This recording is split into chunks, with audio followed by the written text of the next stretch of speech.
నమస్తే అన్న. నమస్తే అన్న. ఎక్కడనే మీది? మాది పల్లెపాడే. మాది పల్లెపాడు. అంటే ఇది మల్లన్న సార్ బాధితులు? మల్లన్న సార్ ముప్పు గురైన గ్రామమే ఇది. గ్రామమే. ఓకే అన్న, ఈ మధ్య కాలంలో ఏదైతే హరీష్ రావు బయటకు వెళ్తా ఉన్నాడో హైదరాబాద్లకు న్యాయం చేస్తా అని చెప్తా ఉన్నాడు. ఇదే ప్రాంతానికి గతంలో మంత్రిగా ప్రాతినిధ్యం వహించిండు. మీ పరిస్థితి ఎట్లుంది ఇప్పుడు? మీకు పూర్తిగా ఏదైతే వాళ్ళు ఇచ్చినటువంటి హామీ కావచ్చు, భరోసా కావచ్చు, పూర్తి స్థాయిలో నెరవేరిందా? ఎక్కడ నేరిందన్న, మేము వచ్చి ఇప్పుడు 4 సంవత్సరాలు అయింది మల్లన్న సాగర్ నుంచి మాకు వెలగొట్టి. ఇప్పటిదాకా కూడా ఏ పనులు కూడా కంప్లీట్ కాలే. ప్యాకేజీ రావాలి, R&R కాలనీ సరిగా, పునరావాసన కాలనీ సరిగా లేదు. ఇంకోటి ఇప్పుడు మాకు ఎక్కడైనా పనులు లేవు. ఒకటి మాకు ఏదైనా పని చేసుకోవాలంటే లేదు. ఇప్పటిదాకా మేము ఇంకా దీనమైన పరిస్థితుల్లో ఉన్నాం తప్ప మాకు ఇంకా ఎవ్వరు ఏం నెరవేర్చలేదు. ఇంకా ఇదే పరిస్థితులు ఉన్నామన్న. ఇంకా ఇదే పరిస్థితులు ఉన్నారు. కానీ వాళ్ళ కన్నీళ్ళు దుడుస్తా అని చెప్తున్నారు హరీష్ రావు. ఆ వార్త ఏమన్నా అయినారా మీరు? హైదరాబాద్ వార్తలు చూస్తున్నా. ఇన్నా కన్నీళ్ళు దూరుస్తా అంటే అది ఎట్లా, అది మేము ఎట్లా దాన్ని మేము కూడా ఎట్లా జీర్ణించుకోవాలి ఆ మాట అంటే కూడా ఆయనకి ఎట్లా వస్తుందో మాకు ఏం అర్థమవుతలేదు. అది మేము మల్లన్న సాగర్లో భూములు ఇచ్చినాము, మా అస్తిత్వం మొత్తం కోల్పోయినాక కూడా ఇవాళ మా ఒక్క నాడన ఓట్లకు బోకర్లను పెట్టి మధ్యలో ఓట్లను అడిగేందుకు వాళ్ళని వీళ్ళని తోలిస్తారు. వాళ్ళు మరి సరే వాళ్ళు మంచిగా చేసిన వాళ్ళే అనుకుందాం ఒక మాట. మరి ఒక్కనాడన మాకు వచ్చి ఏం చేస్తారు బిడ్డ అని ఒకనాడన అటకంచలేదు ఎందుకు? ఒకనాడ మీకు మనకి ఇంత బాధపడుతారు, ఏ 4-5 సంవత్సరాల నుంచి మీరు ఇట్లా చేస్తారు అని చెప్పి అంటుండు కదా. ఒక్కసారైనా మాకు అటకంచింది లేదు, మీకు ఏం చేస్తారని అటకంచింది లేదు, మా కాలనీకి వచ్చింది లేదు, మా కాలనీకి వచ్చి మా సమస్యలు తెలుసుకునేది లేదు. ఏమనంటే మేము కీలబొమ్మ లెక్క వాళ్ళకేందో మేము అంత అధ్వానంగా, మాకు మంచి భూములు ఉండే, మేము మంచి ఎల్లి బతికిన వాళ్ళం. ఇలా మాకు రోడ్ల మీద ఆడుకునే పరిస్థితి తెచ్చింది.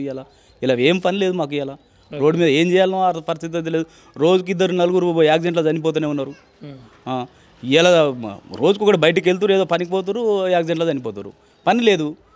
మేమేదో అక్కడ మా ఊళ్ళలో తిరిగిన వాళ్ళు ఇలా రోడ్డు మీద తెచ్చి వేసి చనిపోతూనే ఉన్నారు, రోడ్డు యాక్సిడెంట్లోనే పోతున్నారు రోజు. ఓకే అన్న, ఇప్పుడు చూసుకోవచ్చు, నువ్వేమో ప్యాకేజీలు రాలేవని చెప్పి చెప్తా ఉన్నావు. 99% మందికి అందరికీ కంప్లీట్ అయిన ప్యాకేజ్లో ఆ 1% కూడా కేవలం విదేశాలు పోయిన వాళ్ళు కావచ్చు, లేదంటే అందుబాటులో లేని వాళ్ళకి మాత్రమే రాలేదు, హైదరాబాద్లో నివాసం ఉంటున్న వాళ్ళకి మాత్రమే రాలేదని చెప్పేసి నేను ఒక ప్రెస్ మీట్ పెట్టి వంటేరు ప్రతాప్ రెడ్డి చెప్తా ఉన్నాడు. అది మాట అంతా రాంగ్ అన్న. మేమైతే అవాదం అయితే ఏం చెప్పలేం కదా. నేను ఒక మాజీ ఉప సర్పంచ్ని. మల్లన్న సాగర్ పీరియడ్లో నేను స్వయంగా చూసినాం ఏం జరిగింది, ఏం కదా అని. ఎవరికి వచ్చింది ఎవరికి రాలేదో నాకు స్పష్టంగా తెలుసు అన్న. నేను అలా అబద్ధం ఎందుకు చెప్తామన్నా? వచ్చిందంటే వచ్చిందని చెప్తాం, లేదంటే లేదని చెప్తాం. మాకెందుకు ఇప్పుడు నాకు రావాల్సింది ఉంది, రావాల్సిందని చెప్తా. లేదు నేనేదో వాళ్ళంటే రాజకీయ నాయకులు వాళ్ళు ఇష్టం వచ్చినట్టు మాట్లాడతారు, కానీ మేము ఎందుకు మాట్లాడతాం? మేమైతే నిర్వాసితులం కదా. మేము ఇది వాళ్ళని వీళ్ళను ఏదో కట్టుకొని మాట్లాడతలేము కదా. మేము జెన్యున్గానే మాట్లాడతాం. మేము అబద్ధం ఎందుకు మాట్లాడతాం? మాకేం అవసరం అని మాట్లాడతాం. మీరు ఏదైనా ఉంటే మా సమస్యలు ఉంటే వచ్చి ఏంది బిడ్డ మీరు ఎందుకన్నా మాట్లాడుతారు ఏం కదా. ఒక్కనాడన వచ్చి మాట్లాడింది లేదు మాతోని, ఒక్కనాడన కలిసింది లేదు. భూములు ఇచ్చినాడు కనిపించినవంటే ఇప్పటిదాకా కూడా కంటికి కూడా కనిపించింది లేదు మాకు. ఇప్పుడు మైనంపల్లి హనుమంతరావు మొన్న వచ్చిండు, ప్రభుత్వం దృష్టికి తీసుకెళ్తా మీకు న్యాయం జరిగేదాకా రేవంత్ రెడ్డిని ఇందాక తీసుకొస్తాను నేను అని చెప్పి చెప్తా ఉన్నాడు. ఆయనకు అర్హత లేదు, ఇక్కడికి వచ్చే అర్హత ఎక్కడిది? ఇక్కడ కేవలం పగతోని మాత్రమే వస్తుండు మైనంపల్లి, ఆయనకి ఏం అవసరం ఇక్కడ మల్లన్న సాగర్ బాధితులతో అని చెప్పేసి ఈయన ఒక ప్రెస్ మీట్లో చెప్తా ఉన్నాడు. మీరేమంటారు దాన్ని? అట్లా కాదన్న, వాళ్ళు ఈ సమస్య క్రియేట్ చేసి సమస్యలు వీళ్ళు పెట్టిపోయారు. వాళ్ళు వచ్చిన వాళ్ళు కాదు. వాళ్ళు నిన్నగాక మొన్న 10 నెలలు అయింది వాళ్ళు వచ్చి, వాళ్ళు సమస్యలు ఏందని చెప్పి ప్రతి ఒక్కసారి వాళ్ళు మాట్లాడుతారు. ఇంకా మల్లన్న సాగర్ బాధితులు కానీ మేము కలుస్తున్నాం, మాకు కలవనికి టైం ఇస్తుండు, మేము కలుస్తున్నాం, మాట్లాడుతున్నాం, ఏదైనా సమస్యలు ఉంటే చేస్తామని చెప్పి మాకు భరోసా ఇస్తారు. కానీ మీరు అధికారంలో ఉంటే అది కూడా భరోసా ఇవ్వలే మీరు. ఇప్పుడు వాళ్ళు ఏదో వస్తున్నారు, మా బాధలు ఏందో తెలుసుకునేందుకు వస్తున్నారు. తప్పేముంది? నువ్వు వచ్చి సమస్యలు తెలుసుకో, నువ్వు క్లియర్ చేయి. ఇప్పుడు మాకు ఎమ్మెల్యే కేసీఆర్ గారే కదా, ఆయన వచ్చి క్లియర్ చేయని మేము వద్దంటామా? మాకు ఇస్తేనే మంచిది కదా, రేపు పొద్దుగాల ఆయన కూడా తవ్వు ఉంటుంది కదా. మమ్మల్ని ఒక్కనాడన్నా పట్టించుకొని లేదు వచ్చిన వాళ్ళను. అంటే నువ్వు వాళ్ళని చేయని నువ్వు చేయని అంటే మేము చచ్చిపోవాలా? అంటే మమ్మల్ని చంపుతావా? నువ్వు ఎవరి గురించే మాట్లాడేది? మా గురించి. ఇప్పుడు నువ్వు హైదరాబాద్ గురించి హైదరాబాద్ గురించి మాట్లాడుతున్నావు కరెక్టే. ఇప్పుడు నీ సంఖ్యలో నువ్వు నీ బిడ్డలు లెక్కనే మేము, నీ బిడ్డలు లెక్కను మమ్మల్ని చూడక నువ్వు ఎవరినో చూస్తానంటే కన్న కొడుకుని చూడక నువ్వు సాగుకున్న కొడుకుని నేను మంచిగా చేస్తున్నా అంటే ఎక్కడ చేస్తున్నావు నువ్వు? మాకు ఒక్కనాడు వచ్చి నాకు కలిసి ఏదైనా మాట్లాడినావా? ఏదైనా సమస్యలు తెలుసుకున్నావా? ఏది లేదు నువ్వు ఇలా మాట్లాడుతున్నావు.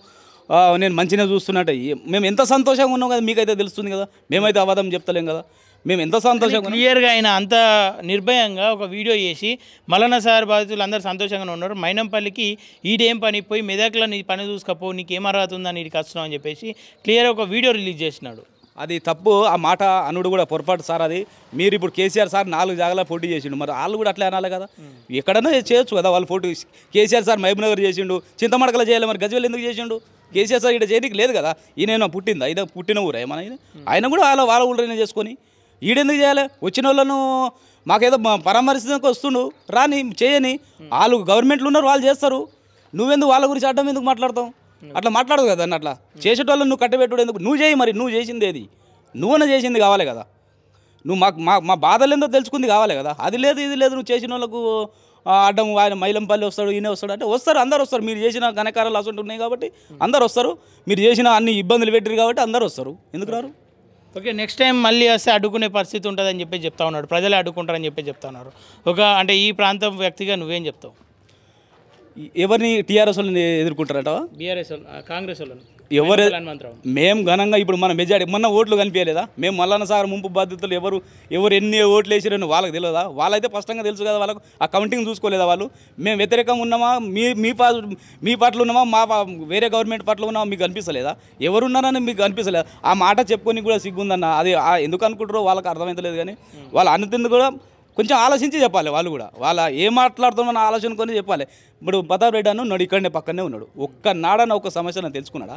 ఈయనే కదా, మేము ఇదే టౌన్లో ఉన్నాం కదా, గజ్వేల్ టౌన్లో ఉన్నాం కదా, ఒక్కనాడన మా ఏదైనా తెలుసుకున్నా, ఒక్కసారి మా సమస్యల మీద మాట్లాడిన అడుగుమను, ఒకసారి అడుగును మనం. ఇప్పుడు కేసీఆర్ సార్ ఇన్ఛార్జ్ పని మొత్తం ఈయన చూసుకుంటుండు కదా, ఒకసారి ఆయన చూడమను, ఎవరికైనా కలిసి దగ్గరికి మీ సమస్యలను తీసుకునే ప్రయత్నం ఎప్పుడైనా చేసిరా? అటు హరీష్ రావు కావచ్చు, ఇటు వంటేరు ప్రతాప్ రెడ్డి కావచ్చు, లేదంటే కేసీఆర్ స్వయంగా మీ సమస్యలు తెలుసుకునే ప్రయత్నం ఏమైనా చేసిండా? కేసీఆర్ సార్కు మేము కలవాలి సార్ అని చెప్పి 100 సార్లు మొర పెట్టుకున్నా కానీ ఒక్కనాడన కలవని, మధ్యలో ఒక్కరు కూడా కలవనీయలేదు. కేసీఆర్ మేము 10 సంవత్సరాల నుంచి మల్లన్న సాగర్ బాధపడుకుంటా మేము కలుస్తాం సార్, ఏమంటాడో ఏమని చెప్పి అన్నా కానీ ఒక్కసారి కూడా కలవనీకి మాకు టైం ఇవ్వలేదు, కలవలే కూడా. పక్కపట్ట ఇంటి నుంచి కూక పెడితే దూరంలో ఉన్నాడు, 10-12 కిలోమీటర్లతో పాములో ఉంటాడు 24 గంటలుగా. మరి పక్కపట్ట మల్లన్న సాగర్ నేను ముంచినా కదా, మరి వాళ్ళు ఏం చేస్తున్నారు అన్న సంగతి ఇదివరకు కూడా తెలుసుకుంది లేదు. ఫైనల్గా అయితే గత ప్రభుత్వంలో న్యాయం జరిగిందా మీకు? న్యాయం 100% జరగలేదన్న, జరగలేదు. మాకు జరగలేదు, జరిగిందని చెప్తే మాకైతే 100%. ఇప్పుడు మీరు ఇంత విజువల్స్ తీసుకుంటారు, మీరు ఇంతమందిని చూస్తారు, ఎక్కడన్నా మీకు కూడా అనిపిస్తుంది కదా అన్న, నేను మాట్లాడినట్టు మీకు కూడా కనిపిస్తుంది కదా. మాకైతే న్యాయం జరగలే. మేము త్యాగం చేసినాము, మీరు త్యాగం చేసినాము, మీరు కడుపులో పెట్టుకుంటాము అన్నారు. కడుపులో కాదు, మమ్మల్ని కాటికి పంపించారు వీళ్ళు. మేమేమనుకున్నాం అంటే కడుపులో పెట్టుకుంటే అన్ని విధాలు చూస్తారేమో అని అనుకున్నాం, కానీ ఇట్లా కాదు, మమ్మల్ని కాటికి పంపించి రోడ్డు మీద కాల్స్తారని మేము కళ్ళలో కూడా నమ్మలేదు సార్. ఇట్లా మిమ్మల్ని నిల్వెల మూస్తారని సంగతి మేమైతే కళ్ళలో కూడా నమ్మలే. మేము ఏమన్నారు, గడికోసారి మీ కడుపులో పెట్టుకుంటాం, మేము మంచిగా చూస్తారేమో, మేము భూములు ఇచ్చినాము, మీరు 10 మంది వస్తే మేము 100 మంది బతికిస్తామని ఆ మాట అనుకుంటా మమ్మల్ని అనవసరంగా తీసుకొచ్చి రోడ్డు మీద పడేసి ఇలా రోడ్డు మీద కాల్చే పరిస్థితికి వచ్చింది మాది ఇలా.